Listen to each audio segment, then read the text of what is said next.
A justice of the peace is in trouble with the agency in charge of investigating judges. And it has to do with something that he says in court.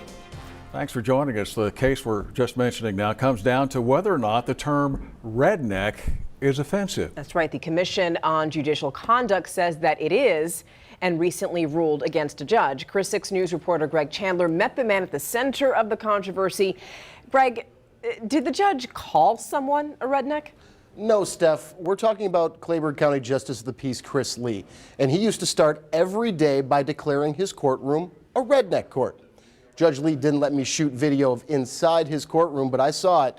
It has mounted deer heads and skins on the wall. He also says he never thought that saying that would ever get him in trouble.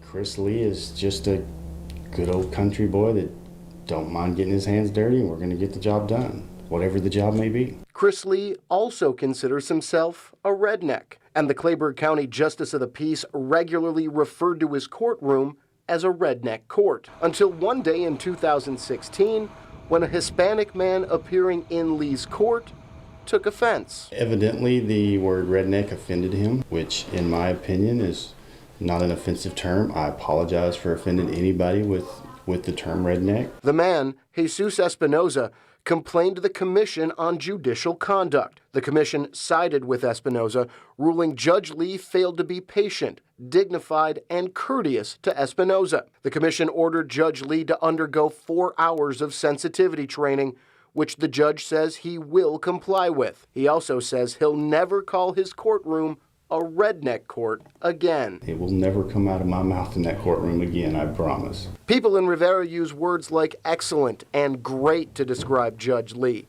A volunteer firefighter and heavily involved in livestock shows, Judge Lee says his work ethic is part of why he's proud to call himself a redneck. A redneck is somebody that works hard. They most of the time live in the country, whether it be the deep south or the north, it doesn't really matter.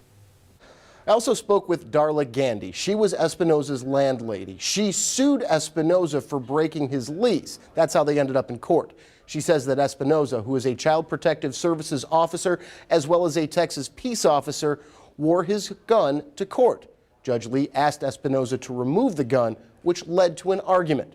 I also spoke briefly with Espinoza today. He declined my request for an interview, though. Greg Chandler, Chris 6 News. Steph? All right, thank you, Greg.